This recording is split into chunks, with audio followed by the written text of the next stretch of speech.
Hello everyone, this is Kuheli and welcome to learning গড়া। আমরা যে ইংলিশ লার্নিং সেশন শুরু করেছি তার আজকে কিন্তু ডে 2। প্রথম দিনকে আমরা কি পড়েছি? প্রথম দিনকে আমরা একদম জিরো লেভেল থেকে লেটার থেকে কিভাবে একটা ওয়ার্ড এবং ওয়ার্ড থেকে কিভাবে একটা সেন্টেন্স তৈরি হচ্ছে এবং সেন্টেন্সের যে পার্টসগুলো রয়েছে বিভিন্ন তাদের নাম রয়েছে, অর্থাৎ যেটাকে আমরা পার্টস অফ স্পিচ বলে থাকি, সেই সম্পর্কে আমরা আগের দিনকে বেসিক আইডিয়া পেয়ে গেছি। তো চলো আজকে আমরা কিন্তু সেন্টেন্সের টাইপস বা সেন্টেন্সের যে প্রকারভেদ রয়েছে সেই সম্পর্কে একটু আলোচনা করব। আচ্ছা, আমি তার আগে বলে রাখি, এখানে যে আজকে আমরা পড়তে চলেছি টাইপস অফ সেন্টেন্স, তো এটা কেন গুরুত্বপূর্ণ? দেখো, আমরা যদি স্কুলে পড়ে থাকি, স্কুলের স্টুডেন্ট যদি হই আমরা, তাহলে আমাদের কোয়েশ্চেনের অ্যান্সার লিখতে হয়, আমাদের রাইটিং লিখতে হয়, বা যদি আমরা এমনিও আমাদের রিটেন ইংলিশ বা আমাদের স্পোকেন ইংলিশকে ইমপ্রুভ করতে চাই, তাহলে দেখবে আমরা প্রতিনিয়ত অনেক রকমের সেন্টেন্স ব্যবহার করি। কখনো বলি যে হোয়াট ইজ ইয়োর নেম, আবার কখনো বলি হোয়াট আর ইউ ডুইং, তুমি কি করছো, তোমার নাম কি, আবার কখনো বলি যে আমি প্রত্যেকদিন সকাল সকাল ঘুম থেকে উঠি, আবার কখনো আমরা বলি আমি স্কুলে যাচ্ছি, আবার কখনো বলি দরজাটা বন্ধ করে দাও, জানলাটা খুলে দাও। তো এরকম করে কিন্তু আমরা অনেক রকমের সেন্টেন্স প্রত্যেক মুহূর্তে ব্যবহার করে থাকি। তো কোনটা কোন ভাগের মধ্যে পড়ছে সেটা আমরা আজকে জানবো। ওকে, চলো অবশ্যই ক্লাসটি শেষ পর্যন্ত দেখতে থাকো। অবশ্যই তোমাদের কিন্তু এখানে যে সমস্ত সেশনসগুলো দেওয়া হচ্ছে তোমাদের ইংলিশ লার্নিং জার্নিকে অনেক সহজ করবে। So let's start today's session. দেখো, আজকে আমরা প্রথমেই বললাম সেন্টেন্সের প্রকারভেদ। তাহলে চলো সেন্টেন্স কি আরো একবার দেখে নেব আমরা। সেন্টেন্স কি? দেখো, a group of words which gives complete sense is called sentence. অর্থাৎ পাশাপাশি কয়েকটা শব্দকে বসিয়ে দিলাম, তাহলে কিন্তু সেটা সেন্টেন্স বা বাক্য হবে না। কি করতে হবে? সেটাকে এমন ভাবে বসাতে হবে যেন আমাদের একটা কমপ্লিট সেন্স দেয়, অর্থাৎ একটা আমাদের সম্পূর্ণ মনের ভাব প্রকাশ আমরা যেন করতে পারি, বা একটা সম্পূর্ণ অর্থ দেয়। তাহলে সেটাকে আমরা কি বলবো? সেটাকে আমরা বলবো কি? সেন্টেন্স। ধরো আমি বলে দিলাম যে মাই নেম ইজ কুহেলি, এটা কিন্তু একটা সেন্টেন্স, আমার নাম কুহেলি। কিন্তু আমি যদি বলি মাই কুহেলি নেম, দেখো ওয়ার্ডগুলো আমি কিন্তু উল্টো পাল্টা করে দিলাম, সেটা কিন্তু সেন্টেন্স হলো না। ওয়ার্ডগুলোকে এমন ভাবে বসাতে হবে যেন সেটা একটা আমাদের মনের ভাব প্রকাশ করতে পারে বা একটা অর্থ দেয়। ওকে, চলো তাহলে আমরা বুঝতে পেরে গেছি হোয়াট ইজ সেন্টেন্স। এবার দেখো, সেন্টেন্সে প্রথমে কে রয়েছে? Assertive sentence. Assertive sentence, assertive sentence কাকে বলে? অ্যাসার্টিভ সেন্টেন্স মানে যেটা সাধারণ কোনো কিছুকে বর্ণনা করে। ঠিক আছে, সাধারণ কোনো ঘটনা বা কোনো একটা ফ্যাক্ট, কোনো মতামত, কোনো ধারণা, অপিনিয়ন, ফ্যাক্ট, এগুলোকে ডিসক্রাইব করে কি? Assertive sentence. অর্থাৎ অ্যাসার্টিভ সেন্টেন্স কি করে? টু গিভ ইনফরমেশন, আমাদের কোনো কিছু বিষয় নিয়ে কোনো ইনফরমেশন দেয়, বা সাধারণ কোনো তথ্য আমাদের যে সেন্টেন্সগুলো দেয় সেই সেন্টেন্সগুলোকে কি বলবো? Assertive sentence. ওকে, চলো এক্সাম্পল সেন্টেন্সগুলো দেখবো। I am writing a letter, আমি একটা চিঠি লিখছি। দেখো, আমি একটা চিঠি লিখছি, এটা একটা সাধারণ ঘটনা। আমি একটা চিঠি লিখছি, এটা কি একটা তথ্য যে আমি এখন কি করছি না, আমি একটা চিঠি লিখছি। নীল ওয়েকস আপ আর নীল ওয়েকস আপ আর্লি। নীল ওয়েকস আপ আর্লি, নীল সকাল সকাল ঘুম থেকে ওঠে। দেখো, এটাও কিন্তু একটা সাধারণ তথ্য আমাদের প্রদান করছে এই সেন্টেন্সটা, একটা সাধারণ ঘটনা, একটা সাধারণ ফ্যাক্ট, তাই না? They live near my house, তারা আমার বাড়ির কাছে বাস করে। He is going to school, she is not going to school, সে স্কুলে যাচ্ছে। আবার একজন বলছে কি যে সে স্কুলে যাচ্ছে না। I do not go to Delhi, আমি দিল্লি যাব না। তাহলে প্রত্যেকটাই দেখো আমাদের কিন্তু কোনো একটা তথ্য দিচ্ছে। আমি স্কুলে যাচ্ছি, সে আমাদের বাড়ির পাশে বাস করে, আমি এখন লিখছি। দেখো, আমাদের কিন্তু সাধারণ তথ্য বা বর্ণনা, কোনো একটা কাজ যেটা আমরা এখন করছি, তাহলে কি এটা একটা তথ্য। এখন আমি কি করছি? এখন আমি লিখছি। তাহলে দেখো, এটা আমাদের ইনফরমেশন, একটা সাধারণ ইনফরমেশন বা কোনো ফ্যাক্ট বা অপিনিয়ন এটা আমাদের কিন্তু দিচ্ছে। আচ্ছা দেখো, অ্যাফার্মেটিভ আর নেগেটিভ সেন্টেন্স। অ্যাফার্মেটিভ সেন্টেন্স মানে যেই বাক্যগুলো হচ্ছে হ্যাঁ বাচক, আর নেগেটিভ মানে হচ্ছে না বাচক। তাহলে অ্যাফার্মেটিভ মানে হচ্ছে হ্যাঁ বাচক, আর নেগেটিভ মানে হচ্ছে না বাচক বাক্য। এবার দেখো, এই যে অ্যাসার্টিভ সেন্টেন্স, এটারই আবার কিন্তু দুটো ভাগ আমরা পাচ্ছি। কি অ্যাসার্টিভ সেন্টেন্সের মধ্যেই দুটো থাকে, একটা হচ্ছে অ্যাফার্মেটিভ, একটা হচ্ছে নেগেটিভ। দেখো অ্যাফার্মেটিভ, উই আর প্লেইং, আমরা খেলছি। উই আর নট প্লেইং নাও, আমরা এখন খেলছি না। ঠিক আছে, এখানে দেখো উই আর নট প্লেইং বলেছি, তাহলে এটা নেগেটিভ সেন্টেন্স। কিন্তু তোমাকে যদি বলে যে উই আর নট প্লেইং নাও, এটা কোন ধরনের সেন্টেন্স, কি বলবে? ডেফিনেটলি বলবে যে এটা কিন্তু একটা assertive sentence. We are not playing এটাও কিন্তু একটা অ্যাসার্টিভ সেন্টেন্স। তাহলে অ্যাসার্টিভ সেন্টেন্সের দুটো ভাগ আমরা পেয়েছি, একটা হচ্ছে অ্যাফার্মেটিভ, আবার একটা হচ্ছে নেগেটিভ। কিন্তু এটাও অ্যাসার্টিভ সেন্টেন্স, আবার এখানে যেটা পেয়েছি এটাও কিন্তু অ্যাসার্টিভ সেন্টেন্স। দেখো আমি কি বলেছি, অ্যাসার্টিভ সেন্টেন্স কি করে? কোনো সাধারণ ঘটনার বর্ণনা করে অথবা আমাদের কোনো তথ্য দেয়। আমরা এখন খেলছি, আমরা কি করছি? আমরা এখন খেলছি, তাহলে কি আমাদের একটা এটা ইনফরমেশন দিচ্ছি। বা উই আর নট প্লেইং, আমরা এখন খেলছি না, এটাও কিন্তু একটা তথ্য বা একটা সাধারণ ঘটনা বলতে পারো যে আমরা এখন খেলছি না। তাহলে দুটোই কিন্তু অ্যাসার্টিভ সেন্টেন্স। এবার অ্যাফার্মেটিভের ক্ষেত্রে স্ট্রাকচারটা দেখো, আগের দিনকে আমরা পড়েছিলাম যে subject plus verb plus object. সেন্টেন্সের স্ট্রাকচার কি হয়? Subject plus verb plus object, আগের দিন তো আমরা জেনেছি।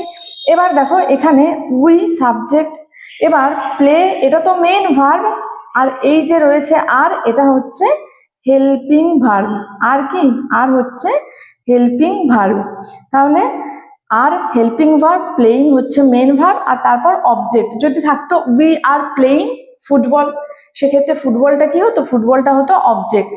সাবজেক্ট ভার্ব এবং object, subject verb plus object. এবার এই যে ভার্ব, কখনো কখনো কি হয় বলতো, এই যে ভার্ব এটা আবার helping verb plus main verb দুটোই আমরা সেন্টেন্সের মধ্যে পেয়ে থাকি। যেরকম এখানে দেখো, নীল ওয়েকস আপ আর্লি, এখানে দেখো নীল কি? নীল হচ্ছে subject, wakes up, wake up এটা একসাথে একটা ভার্ব। ঠিক আছে, এটা হচ্ছে ভার্ব, এখানে অবজেক্ট নেই। ঠিক আছে, নীল ওয়েকস আপ আর্লি, আর্লিটা কি? আর্লি হচ্ছে অ্যাডভার্ব, নীল ওয়েকস আপ আর্লি, আর্লি হচ্ছে একটা অ্যাডভার্ব। তাহলে দেখো নীল ওয়েকস আপ আর্লি, এখানে সাবজেক্ট প্লাস ভার্ব রয়েছে। আবার এই সেন্টেন্সে দেখো আই সাবজেক্ট রাইট, বুঝতে পারছি এটাই তো আমাদের ভার্ব, তাহলে এটাকে মেন ভার্ব বলবো। কিন্তু এখানে আরো একটা ভার্ব রয়েছে, সেটা কি? অ্যাম। এটাকে কি বলি বলতো? এটাকে আমরা বলি হেল্পিং ভার্ব। হেল্পিং ভার্ব কি? ঠিক আছে, এবার হেল্পিং ভার্ব কি সেটা আমরা যখন ভার্ব সম্পর্কে ডিটেলে পড়বো তখন জানবো। এখন তোমরা শুধু এইটুকু জেনে রাখো যে কোনো সেন্টেন্সে আমরা দেখতে পাই সাবজেক্টের পর শুধু মেন ভার্ব বসছে, আবার কোনো সেন্টেন্সে সাবজেক্টের সাথে একটা helping verb plus main verb বসছে। মানে দুটো verb, helping verb main verb একটা সেন্টেন্স আমরা পেতে পারি, আবার শুধু সাবজেক্টের পরে শুধু মেন ভার্বকেও আমরা কিন্তু পেতে পারি। আমরা এই বিভিন্ন ধরনের সেন্টেন্সগুলো এত ভালোভাবে জানছি কেন? কারণ এগুলো আমাদের কিন্তু লেখার সময়, বলার সময় প্রতিনিয়ত কাজে লাগে, এবং তার সাথে সাথে আমাদের ইংলিশ গ্রামারের যে বেসিক জিনিসগুলো রয়েছে সেই জায়গাগুলো যদি ক্লিয়ার না থাকে, আমরা যখন একটা সেন্টেন্স লিখতে যাব তখন বিভিন্ন রকমের কনফিউশন তৈরি হবে। যখন কিছু বলতে যাব, সেন্টেন্স আমরা কেন ব্যবহার করি? To express ourself, to express hour thoughts, তাই না?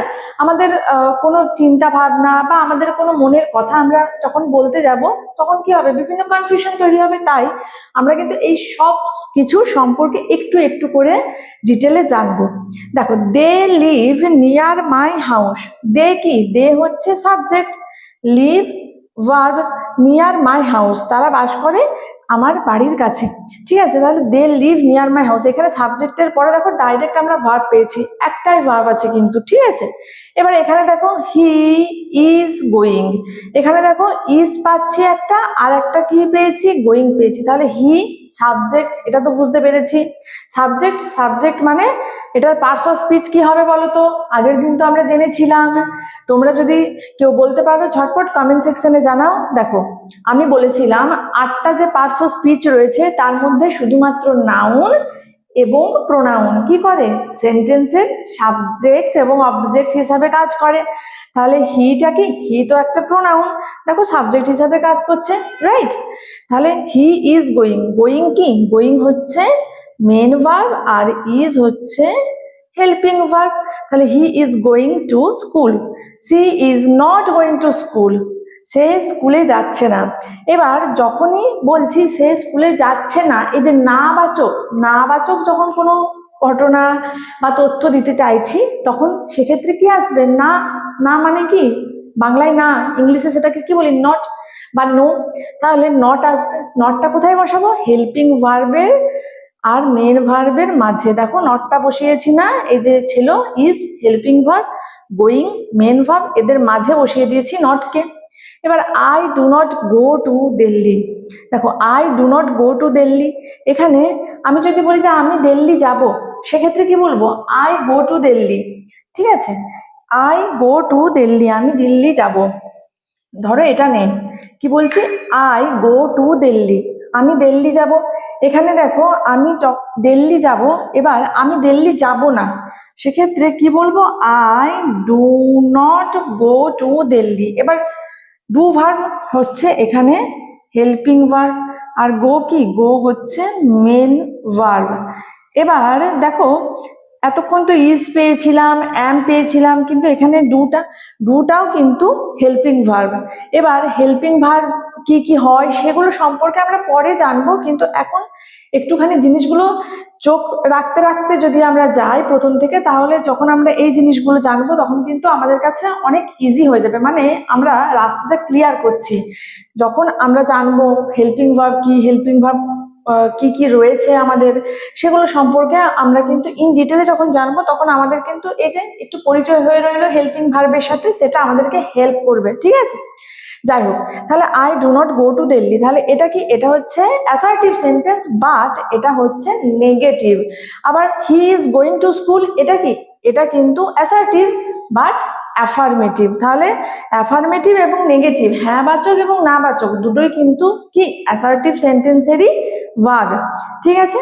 চলো এবার আমরা জানবো কি ইন্টারোগেটিভ সেন্টেন্স। ইন্টারোগেটিভ সেন্টেন্স মানে কি, টু আস্ক কোয়েশ্চেন, অর্থাৎ যে সেন্টেন্সগুলোকে ব্যবহার করে আমরা কি করি, প্রশ্ন করি।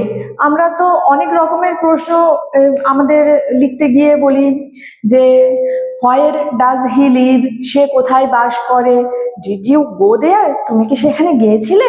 তাহলে দেখো এইরকম করে আমরা অনেক কোয়েশ্চেন করে থাকি। এবারে কোয়েশ্চেন, এই যে ইন্টারোগেটিভ সেন্টেন্স, এটা না দু রকমের হয়। একটা হচ্ছে প্রথমত WH কোশ্চেন, আর একটা হচ্ছে ইয়েস নো কোয়েশ্চেন।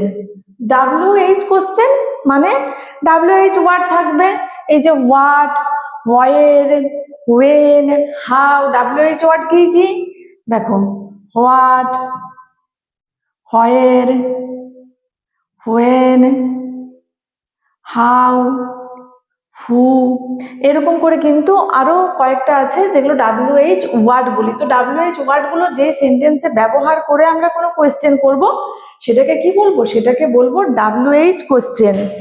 আর যেখানে ইয়েস নো কোয়েশ্চেন, অর্থাৎ did you finish your homework, তোমার হোমওয়ার্ক কি তুমি ফিনিশ করেছো। দেখো এখানে আমি উত্তর কি দেব, ইয়েস অথবা না, ইয়েস হ্যাঁ অথবা নো, না হ্যাঁ করেছি বা করিনি। তাহলে ইয়েস নো কোয়েশ্চেন। তাহলে আশা করছি তোমরা এটা বুঝতে পারছো যে WH কোয়েশ্চেন মানে কি, সেখানে কিন্তু একটা উত্তর, একটা শব্দ ব্যবহার করতে হয়। তোমাকে যদি বলে যে হোয়াট ইজ ইয়োর নেম, হ্যাঁ বা না উত্তর দেবে না, কি বলবো, একটা ওয়ার্ড আমাকে ব্যবহার করতে হবে, নিজের নাম বলতে হবে, তাই না। এবারে এই যে হোয়ার ডাজ হি লিভ, তাহলে তোমাকে, তুমি যে জায়গাটায় বাস করো সেই জায়গার নামটা বলতে হবে, হ্যাঁ অথবা না দিয়ে কিন্তু তুমি এটাকে ছেড়ে দিতে পারছো না, তাই না। তাহলে এই যে এই ধরনের যে কোয়েশ্চেন গুলো বা এই ধরনের যে সেন্টেন্স গুলো, ইন্টারোগেটিভ সেন্টেন্স গুলো, সেগুলোকে আমরা কি বলে থাকি, WH কোয়েশ্চেন। আচ্ছা এখানে আরো একটা কথা বলে থাকি যে ইন্টারোগেটিভ সেন্টেন্স মনে রাখবে সবসময় কিন্তু এই যে কোয়েশ্চেন মার্ক দিয়েই শেষ হয়। ওকে, এটা কিন্তু আমরা ভালোভাবে মাথায় রাখবো। হোয়াট ইজ ইয়োর নেম, এটা যখন বললে তারপর তুমি ধরো এরকম দিয়ে দিলে, সেন্টেন্সটা কিন্তু পুরোটাই ভুল হয়ে যাবে। তাহলে কি বলতে হবে, যখন বলবো যে কোনো কোয়েশ্চেন করছি তখন কিন্তু আমাকে এই যে এই সাইনটা ইজ ম্যান্ডেটরি, এই সাইনটা কিন্তু খুব গুরুত্বপূর্ণ। এটা না দিলে গোটা সেন্টেন্সটাই তোমার ভুল হয়ে গেল না। হোয়াট ইজ ইয়োর নেম, তোমাকে কিন্তু ইন্টারোগেটিভ যে সাইনটা রয়েছে সেটা ইউজ করতে হবে। নেক্সট দেখো, did you finish your homework, তুমি কি তোমার হোমওয়ার্কটা ফিনিশ করেছো? তাহলে এখানে ইয়েস অথবা নোতে যেহেতু আমরা আনসার দিতে পারছি তাই এটাকে বলা হচ্ছে ইয়েস নো কোয়েশ্চেন। এবার দেখো এখানে আরো একটা কথা বলে রাখি, এখানে ইন্টারোগেটিভ সেন্টেন্সকে না আবার দেখো এই যে এগুলো পেলাম না, এগুলোকে কি বলা হয় বলো তো? এগুলোকে বলা হয় ডাইরেক্ট ইন্টারোগেটিভ। এটাকে বলা হচ্ছে ডাইরেক্ট ইন্টারোগেটিভ, মানে একদম দেখো কোয়েশ্চেন করা হচ্ছে, এক্ষেত্রেও ডাইরেক্ট কোয়েশ্চেন করা হচ্ছে। হোয়ার ডাজ হি লিভ, সে কোথায় বাস করে। Did you finish your homework, এখানে দেখো ডাইরেক্ট একটা কোয়েশ্চেন করা হচ্ছে, এগুলোকে বলা হয় ডাইরেক্ট ইন্টারোগেটিভ। আচ্ছা, I want to know what your name is, এখানে কিন্তু ফুল স্টপ ইউজ করা হয়েছে। আচ্ছা বলো তো, I want to know what your name is, এই যে এই সেন্টেন্সটাকে তোমরা কি সেন্টেন্স বলবে, ইন্টারোগেটিভ নাকি অ্যাসার্টিভ? আবার দেখো কি অদ্ভুত, এখানে কিন্তু ফুল স্টপ ইউজ করা হয়েছে। তাহলে I want to know what your name is, এটা তো একটা কোয়েশ্চেনই, হোয়াট ইয়োর নেম ইজ, আমি জানতে চাই তোমার নাম কি। তাহলে এক্ষেত্রে কেন কোয়েশ্চেন মার্ক ব্যবহার করিনি? কারণ দেখো এটাকে বলা হয় ইনডাইরেক্ট ইন্টারোগেটিভ, এই ধরনের সেন্টেন্সকে বলা হয় ইনডাইরেক্ট ইন্টারোগেটিভ। মানে ইন্টারোগেটিভ মানে কি, কোয়েশ্চেন করা, প্রশ্ন তো করা হচ্ছে কিন্তু ডাইরেক্টলি নয়, indirectly. I want to know, আমি জানতে চাই হোয়াট ইয়োর নেম ইজ। দেখো আমি ডাইরেক্ট বলতে পারি হোয়াট ইজ ইয়োর নেম, আবার একটু ঘুরিয়ে যদি ইনডাইরেক্ট ওয়েতে বলি I want to know what your name is, আমি জানতে চাই তোমার নাম কি। দেখো একটু ঘুরিয়ে বললাম না, তাই জন্য এই ধরনের যে সেন্টেন্সগুলো সেগুলোকে কি বলা হয়, সেগুলোকে বলা হয় ইনডাইরেক্ট ইন্টারোগেটিভ। তাহলে আই হোপ তোমাদের এই জায়গাটা ক্লিয়ার হয়েছে। অনেকের কনফিউশন থাকে যে এই ধরনের সেন্টেন্সের ক্ষেত্রে লাস্টে কি কোয়েশ্চেন মার্ক দেব, বা এখানে দেখো আমি যখন ডাইরেক্টলি বলছি হোয়াট ইজ ইয়োর নেম, এখানে দেখো ইজটা কোথায় রয়েছে, হোয়াট ইজ ইয়োর নেম, ভার্বটা কিন্তু আগে চলে এসেছে না, হোয়াট ইজ ইয়োর নেম। কিন্তু এখানে দেখো হোয়াট ইয়োর নেম ইজ, এখানে ইজটা কিন্তু এন্ডে ব্যবহার করেছি। দেখো তাহলে আমরা কিন্তু এই ধরনের স্ট্রাকচার লিখতে গিয়ে বা যখন আমরা বলতে চাই তখন কিন্তু আমাদের অনেকেরই একটা কনফিউশন থাকে যে I want to know what is your name বলবো নাকি বলবো হোয়াট ইয়োর নেম ইজ। আমরা অলওয়েজ মনে রাখবো যেখানে ইনডাইরেক্ট ইন্টারোগেটিভ, তোমরা এগুলো নোট করে রাখবে, I want to know what your name is, এখানে কিন্তু সব সময় আমরা এই যে ইজ দেখো ভার্বটাকে লাস্টে ব্যবহার করেছি এবং আমরা কিন্তু কোনো কোয়েশ্চেন মার্ক এখানে ব্যবহার করিনি। তাহলে ইন্টারোগেটিভ সেন্টেন্সের মানে ইনডাইরেক্ট ইন্টারোগেটিভ সেন্টেন্সের ক্ষেত্রে আমরা কি দেখতে পেলাম, আমরা কিন্তু কোনো ইন্টারোগেটিভ স্ট্রাকচার ব্যবহার করিনি এবং ইন্টারোগেটিভ সাইন যেটা কোয়েশ্চেন মার্ক সেটাও কিন্তু আমরা ব্যবহার করছি না। বাট এই সেন্টেন্সটা দিয়ে তোমাকে যদি বলে এটা কি সেন্টেন্স, কি বলবে, অ্যাসার্টিভ না, এটা বলবো এটাও কিন্তু একটা ইন্টারোগেটিভ সেন্টেন্সেরই এক্সাম্পল। বাট এটা কোন ধরনের ইন্টারোগেটিভ, এটা হচ্ছে ইনডাইরেক্ট ইন্টারোগেটিভ। চলো নেক্সট, চলো একটা সেন্টেন্স দেখবো, মে I know what your name is, আমি কি জানতে পারি তোমার নাম কি। এবার দেখো এবার এখানে কিন্তু কোয়েশ্চেন মার্ক ব্যবহার করেছি, মে I know what your name is.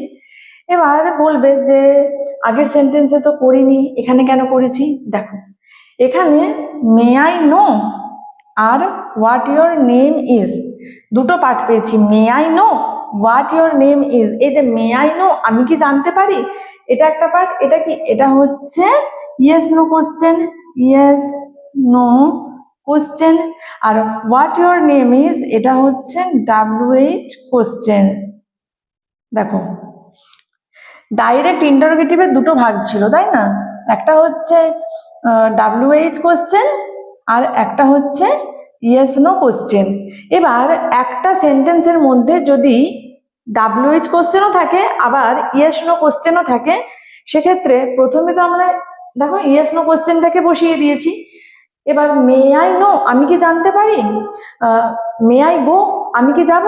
ধরো একটা সেন্টেন্স বলছি, এই যে এটা, মে আই গো, আমি কি যাব, তারপর কোশ্চেন মার্ক দিয়ে দিলাম। এটা কি ধরনের ইন্টারোগেটিভ বলো তো? মে আই গো, আমি কি যাব, হ্যাঁ বা না এ উত্তর আসবে, এটা হচ্ছে ইয়েস নো ইন্টারোগেটিভ। ঠিক আছে, তাহলে এখানে দেখো হ্যাঁ না এ উত্তর আসছে, এখানেও দেখো মে আই নো, আমি কি জানতে পারি। তাহলে ইয়েস নো কোয়েশ্চেনটাকে প্রথমে আমরা ব্যবহার করেছি, তারপর যে WH কোশ্চেনটা রয়েছে সেখানে দেখো, সেখানে কিন্তু আমরা অ্যাসার্টিভ স্ট্রাকচার ফলো করছি। যেরকম হোয়াট ইজ ইয়োর নেম না বলে হোয়াট ইয়োর নেম ইজ, দেখো ভার্বটি কিন্তু লাস্টে ব্যবহার করেছি, কিন্তু কোয়েশ্চেন মার্কটা কেন রেখেছি বলো তো? কারণ এই যে মে I no, may I go, May I no, can I go, দেখো এখানে দেখো এটা যেহেতু ইয়েস নো কোশ্চেন, তার কোশ্চেন মার্কটা আমরা লাস্টে দিয়ে দিয়েছি সেন্টেন্সের। এটা যদিও অ্যাসার্টিভ স্ট্রাকচারে হচ্ছে, কারণ একটা সেন্টেন্সে দুটো কোয়েশ্চেন, আমরা দুটো ইন্টারোগেটিভ স্ট্রাকচার আমরা কখনো ব্যবহার করব না। দেখো ইংলিশে আমরা অনেক দেখতে পাবো, যত আমরা ধীরে ধীরে এগোবো দেখতে পাবো একটা ইংলিশ সেন্টেন্সে দুটো নেগেটিভ স্ট্রাকচার আমরা পাশাপাশি ব্যবহার করতে পারি না। তারপর যখন আমরা ডিগ্রি চেঞ্জ করব অ্যাডজেক্টিভ চ্যাপ্টারে গিয়ে, সেখানে আমরা দেখব একটা সেন্টেন্সে দুটো তুলনা আমরা একসাথে ডবল কম্পারেটিভ, মানে দুবার একটা সেন্টেন্সে তুলনা দিতে পারি না। এরকম ডবল জিনিসগুলো ইংলিশের ক্ষেত্রে একটা সেন্টেন্সে কিন্তু আমরা ব্যবহার করি না। তাহলে এখানে দেখো মে I know what your name is, তাহলে দুবার ইন্টারোগেটিভ স্ট্রাকচার। ইন্টারোগেটিভ স্ট্রাকচার মানে কি? ইন্টারোগেটিভ স্ট্রাকচার মানে হচ্ছে, দেখো এই যে ডিড, এটা কি helping verb. Did you finish your homework, তাহলে দেখো ইউ কি, ইউ সাবজেক্ট, ফিনিশ এটা হচ্ছে মেন ভার্ব, আর ডিড কি, ডিড হচ্ছে হেল্পিং ভার্ব। আমরা আগেও দেখে এসেছি ডু, ডিড এগুলো হচ্ছে হেল্পিং ভার্ব। ঠিক আছে, ইউ এটা সাবজেক্ট, তাহলে দেখো হেল্পিং ভার্বটা আগিয়ে চলে এসেছে। আবার যখন WH কোশ্চেন করছি, সেখানে দেখো এই যে যেটা ভার্ব ছিল হোয়াট ইজ ইয়োর নেম, ভার্বটাই কিন্তু আগিয়ে চলে এসেছে, তাই না। হোয়ার ডাজ হি লিভ, এখানে দেখো যেহেতু হেল্পিং ভার্ব রয়েছে, সাবজেক্ট রয়েছে হি, আর এটা হচ্ছে মেন ভার্ব, দেখো হেল্পিং ভার্ব কিন্তু সবসময় আগে চলে আসছে। তাহলে ইন্টারোগেটিভ সেন্টেন্সের ক্ষেত্রে আমরা দেখতে পাই হেল্পিং ভার্ব সবসময় কিন্তু আগিয়ে চলে আসে, তাই না। হেল্পিং ভার্ব অলওয়েজ কিন্তু WH ওয়ার্ডটার গায়ে এসে বসে বা সাবজেক্টের আগে চলে আসে। তাহলে এই যে মে আই নো, এখানেও দেখো মে, এটা কি, এটা হচ্ছে মোডাল, এটাও কিন্তু হেল্পিং ভার্ব। তো হেল্পিং ভার্বটা কি করেছে, আগে চলে এসেছে। তাহলে ইন্টারোগেটিভ স্ট্রাকচার ফলো করেছি, কিন্তু এখানে ইজটাকে যদি আবার আমি আগে নিয়ে আসি, তাহলে দুবার ইন্টারোগেটিভ স্ট্রাকচার হয়ে গেল, কিন্তু একটা সেন্টেন্সে দুবার ইন্টারোগেটিভ স্ট্রাকচার আমরা ইউজ করব না। তাহলে কিরকম স্ট্রাকচারটা হবে, may I know what your name is, question mark দেবো, but may I know what your name is, I did not understand what you said yesterday, আমি বুঝতে পারিনি গতকাল তুমি কি বলেছিলে। এখানে দেখো এটা কোন ধরনের সেন্টেন্স বলো তো, আমি বুঝতে পারিনি গতকাল তুমি কি বলেছিলে। এটা কিন্তু কি, I did not understand, এই পার্টটা কি, এই পার্টটা হচ্ছে দেখো সাধারণ একটা assertive sentence. I did not understand, আমি বুঝতে পারিনি, যেরকম ছিল আই ওয়ান্ট টু নো, এই যে ঠিক এই পার্টটার মতো না, যেরকম ছিল ঠিক এই পার্টটা আই ডিড নট আন্ডারস্ট্যান্ড। এবার তুমি গতকাল কি বলেছিলে, আমি কি বললাম, এগুলোকে বলা হয় ইনডাইরেক্ট ইন্টারোগেটিভ। এক্ষেত্রে দেখো I did not understand what you said yesterday, এখানে কিন্তু কোনো কোয়েশ্চেন মার্ক ইউজ হয়নি। যদি আমি এরকম বলে দিতাম what did you say yesterday, তাহলে কিন্তু এটা এই যে এরকম করে দিলে এটা কিন্তু ভুল হয়ে যেত। ঠিক আছে, what did you say yesterday বলবো না, মানে ইন্টারোগেটিভ স্ট্রাকচার ফলো করবো না। ইন্টারোগেটিভ স্ট্রাকচার মানে কি, WH ওয়ার্ডের সাথে অক্সিলারি ভার্বটাকে বসিয়ে দেবো, বা সাবজেক্ট, এই যে ইউ সাবজেক্ট, সাবজেক্টের আগে হেল্পিং ভার্বকে নিয়ে চলে আসবো, তারপর মেন ভার্বকে বসাবো সাবজেক্টের পরে, কিন্তু সেটা হবে না। কারণ এই যে আই ডিড নট আন্ডারস্ট্যান্ড, আমি বুঝতে পারিনি সেন্টেন্সটা শুরু হচ্ছে কি দিয়ে। সেন্টেন্সটা শুরু হচ্ছে একটা সাধারণ অ্যাসার্টিভ সেন্টেন্স, অর্থাৎ দেখো এটা অ্যাসার্টিভ সেন্টেন্সের পার্ট না। আই ডিড নট আন্ডারস্ট্যান্ড, আমি বুঝতে পারিনি। তাহলে একটা সাধারণ বর্ণনাত্মক সেন্টেন্স দিয়ে যখন কোনো সেন্টেন্স শুরু হচ্ছে, সেখানে যদি কোনো কোয়েশ্চেন করা হয়েও থাকে, সেখানে কিন্তু আমরা কি করব, ইন্টারোগেটিভ স্ট্রাকচারকে কিন্তু ফলো করব না। I did not understand what you said yesterday. Okay, তো আশা করছি তোমাদের এই যেটুকু এতক্ষণ হলো অ্যাসার্টিভ সেন্টেন্স এবং ইন্টারোগেটিভ সেন্টেন্স, এই দুটো সেন্টেন্স সম্পর্কে তোমাদের একটা বেসিক ওভারভিউ অবশ্যই তোমরা পেয়ে গেছো। চলো এবার বাকি যে তিনটে সেন্টেন্স রয়েছে, 3 টাইপস অফ সেন্টেন্স, এগুলো সম্পর্কে জেনে নেব। এবার রয়েছে ইম্পারেটিভ সেন্টেন্স। ইম্পারেটিভ সেন্টেন্স আমরা কেন ব্যবহার করি? To express order, advice or request. কখনো আমরা যদি কাউকে অর্ডার করি বা কখনো অনুরোধ করছি, কাউকে আদেশ করছি, কাউকে উপদেশ দিচ্ছি, তো এই ধরনের যে সেন্টেন্সগুলো সেগুলোকে বলা হচ্ছে কি, সেগুলোকে বলা হচ্ছে ইম্পারেটিভ সেন্টেন্স। তাহলে ইম্পারেটিভ সেন্টেন্সের মধ্যে দিয়ে আমরা আদেশ, উপদেশ বা অনুরোধ, অর্ডার, অ্যাডভাইস, রিকোয়েস্ট, কমান্ড করছি, কাউকে বলছি গো ফরওয়ার্ড, এগিয়ে যাও, ঠিক আছে। তাহলে এই ধরনের যে সেন্টেন্সগুলো সেগুলো হচ্ছে ইম্পারেটিভ সেন্টেন্স।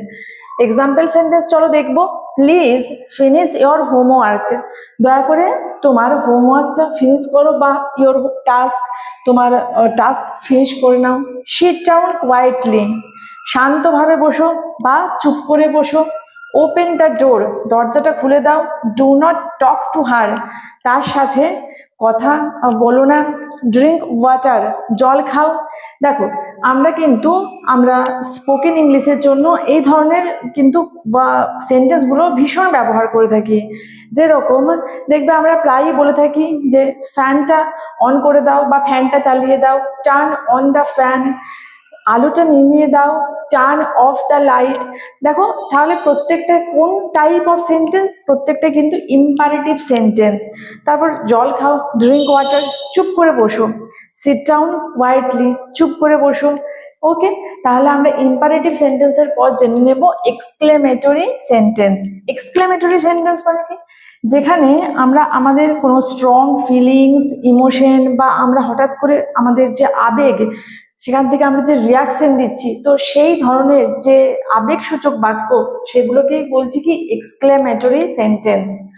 হোয়াট মুভি, ধরো ধুরন্ধর 2 দেখে আমরা বেরোলাম, এবার হল থেকে বেরিয়ে আমরা দেখছি সবাই বলছে কি মুভি ভাই, তো কি বলবো, হোয়াট আ মুভি। এগুলো কিন্তু আমরা স্পোকেনে ব্যবহার করি, আর রিটেন ইংলিশের ক্ষেত্রেও এগুলো ব্যবহার হয়। এগুলো দিয়ে তোমরা যারা স্কুলের স্টুডেন্টস রয়েছো, তোমরা কিন্তু এই ধরনের সেন্টেন্সগুলো দিয়ে কোয়েশ্চেন পাবে। তোমাদের যদি তোমরা দেখো আর কি, যে টেক্সট বুকে তোমাদের যে স্টোরিগুলো দেওয়া রয়েছে, অর্থাৎ যে বিভিন্ন পাঠ্য বই তোমাদের রয়েছে, সেখানেও কিন্তু তোমরা এই ধরনের সেন্টেন্সগুলো দেখতে পাবে। তাহলে কি জানবে, এই ধরনের সেন্টেন্সগুলো মানেই কি, মানেই হচ্ছে এগুলো হচ্ছে এক্সক্লেমেটরি সেন্টেন্স।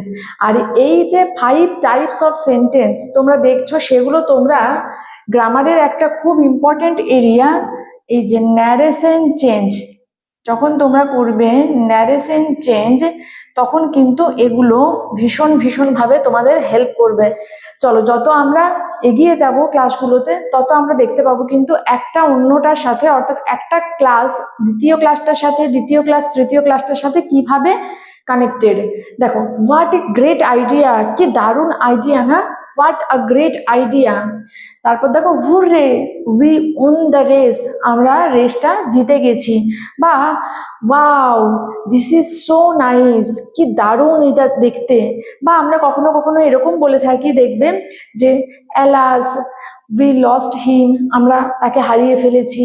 তাহলে কি, এই যে অ্যালাস, আমাদের দুঃখ, অর্থাৎ কি দেখো প্রত্যেকটা সেন্টেন্সের মধ্যে আমাদের আবেগ আবেগ বা ইমোশনের বহিঃপ্রকাশ ঘটছে, তাই না? তাহলে এগুলো হচ্ছে এক্সক্লেমেটরি সেন্টেন্স। নেক্সট রয়েছে দেখো optative sentence. To express blessings মানে কি আশীর্বাদ, কার্স মানে অভিশাপ, উইশ মানে হচ্ছে আমাদের মনের ইচ্ছা। তাহলে আমাদের মনের ইচ্ছা, কাউকে আমরা অভিশাপ দিতে চাইছি, কাউকে আমরা আশীর্বাদ দিচ্ছি, তো সেই ধরনের যে সেন্টেন্সগুলো দোজ আর অপটেটিভ সেন্টেন্স। যেরকম ধরো আমরা বাংলায় বলি দেখবে দীর্ঘজীবী হও, কাউকে আমরা যখন প্রণাম করি আমাদের বলে দীর্ঘজীবী হও, তাই না? মে ইউ লিভ লং, ইংলিশে কি বলবো? মে ইউ লিভ লং বা মে হি লিভ লং, সে অনেকদিন বাঁচুক, সে দীর্ঘজীবী হোক, বা মে ইউ লিভ লং, এখানে সাবজেক্টটাও তোমরা চেঞ্জ করে দিতে পারো, মে হি লিভ লং। তারপর দেখো may you rot in hell, may God bless you. May God bless you মানে কি? ভগবান তোমার মঙ্গল করুন। এটা আমরা বাংলাতেও বলে থাকি না, যখন আমাদের মনের ইচ্ছা, এটা কি তোমাকে কেউ প্রণাম করলো, তোমার মনের ইচ্ছা যে ভগবান তোমার মঙ্গল করুন, তাহলে কি দেখো উইশ, আমাদের উইশ বোঝাচ্ছে। তারপর দেখো আমাদের blessing, May he live long, সে দীর্ঘজীবী হোক, এটা কি? এটা একটা ব্লেসিং, আশীর্বাদ। বা মে গড ব্লেস ইউ, এটাও একটা আশীর্বাদ। যখন বলছি মে ইউ রট ইন হেল, তুমি নরকে যাও। আমরা অনেকে দেখবে যখন কাউকে অভিশাপ দিই, অনেকে এরকম বলে থাকি যে ও নরকেও ঠাঁই হবে না, বা নরকে যাক, জমের দুয়ারে যাক, বাংলাতে বলি তো। ইংলিশে কি? May you rot in hell, may you rot in hell. দেখো প্রত্যেকটাই কিন্তু আমাদের হয় কোনোটা ব্লেসিংস, না হলে কার্স, আশীর্বাদ, অভিশাপ, না হলে আমাদের মনের কোনো ইচ্ছাকে প্রকাশ করে কে? Optative sentence. এখানে একটু তোমাদের বলে রাখি, অনেক বইয়ে পাবে দেখবে, এখানে তো আমরা এই যে 5 টাইপস অফ সেন্টেন্স করলাম, কিন্তু অনেক বইয়ে পাবে 4 রকমের সেন্টেন্স। অ্যাসার্টিভ প্রথমে, যেখানে সাধারণ কোনো ঘটনার বর্ণনা বা সাধারণ তথ্য বা ইনফরমেশন দেওয়া হচ্ছে। তারপরে ইন্টারোগেটিভ, যেখানে কোয়েশ্চেন করা হচ্ছে। তারপর তোমরা পাবে ইম্পারেটিভ, যেখানে অর্ডার, অ্যাডভাইস, রিকোয়েস্ট, এবং তারপর এক্সক্লেমেটরি। এই অপটেটিভটা পাবে না। অপটেটিভ কিন্তু অনেক সময় ইনক্লুড করা হয় এক্সক্লেমেটরি সেন্টেন্সের মধ্যেই, ঠিক আছে? তাই অনেক ক্ষেত্রে কিন্তু এই অপটেটিভ সেন্টেন্সকে আলাদা করে বইয়ে দেয়া থাকে না, 4 রকমও অনেক সময় বলা থাকে। এবার 4 রকম বা 5 রকম যেটাই হোক, তোমরা জেনে গেলে যে কি ধরনের সেন্টেন্স আমরা লিখতে গিয়ে, বলতে গিয়ে, বা আমাদের পরীক্ষায় যখন স্কুলে বিভিন্ন গ্রামাটিক্যাল যে কোয়েশ্চেন আসে, সেখানে কিন্তু এই 5 টাইপস অফ সেন্টেন্স তোমরা জেনে গেছো, এখান থেকে বিভিন্ন কোয়েশ্চেন আসে। তো এখানে আমরা দেখো ধীরে ধীরে আমরা কিন্তু একদম বেসিক থেকে অ্যাডভান্স লেভেল পর্যন্ত কাভার করব। সেটা তোমার ক্লাস 7-8-এর এক্সাম হোক, বা তোমার মাধ্যমিকের এক্সাম হোক, বা তোমার উচ্চ মাধ্যমিক ক্লাস 12-এর এক্সাম হোক, যে কোনো এক্সামের জন্যই কিন্তু এই সেশনগুলো একদম হেল্পফুল। আর এখানে তোমরা একদম জিরো থেকে, এবং তোমাদের বেসটা একদম ক্লিয়ার হয়ে যাবে, তোমাদের কোনো গ্রামার রিলেটেড কোনো ডাউটস থাকবে না। এই ক্লাসগুলো যদি তোমরা সিরিয়াল করতে থাকো, মানে আজকে ডে 2 হলো, অর্থাৎ ডে 1 দেখবে, তারপর ডে 2 দেখবে, ডে 3-তে যেটা করানো হবে সেটা দেখতে হবে। মানে ছেড়ে ছেড়ে একটা ক্লাস আমরা করব না, আমরা কিন্তু পুরো সেশনটা যদি কমপ্লিট করি, সেটা ডেফিনেটলি আমাদের এক্সামের জন্য হেল্পফুল, অ্যাজ ওয়েল অ্যাজ যারা রয়েছে অনেকেই রিটেন ইংলিশ, স্পোকেন ইংলিশকে ইমপ্রুভ করতে চাইছি, সকলের জন্য সমস্ত কনফিউশন দূর হয়ে যাবে এই সেশনগুলো তোমরা যদি অ্যাটেন্ড করো। সকলের জন্যই এই সেশনগুলো ভীষণ হেল্পফুল। আর তোমাদের যদি এই সেশনগুলো ভালো লাগে, তাহলে অবশ্যই তোমরা চ্যানেলটিকে সাবস্ক্রাইব করে রাখবে, এবং পাশে থাকা বেল আইকনটি প্রেস করে রাখবে। যখনই নতুন কোনো ক্লাস তোমাদের দেয়া হবে, তোমাদের আপডেট কিন্তু তোমরা পেয়ে যাবে। তো আজকের জন্য এই পর্যন্তই। তোমরা অবশ্যই লাইক করবে, কমেন্টস করে তোমাদের মতামত জানাবে। দেখা হচ্ছে পরের দিনকে নতুন কোনো সেশনে। Till then stay connected with Learning Aura. Thank you for watching.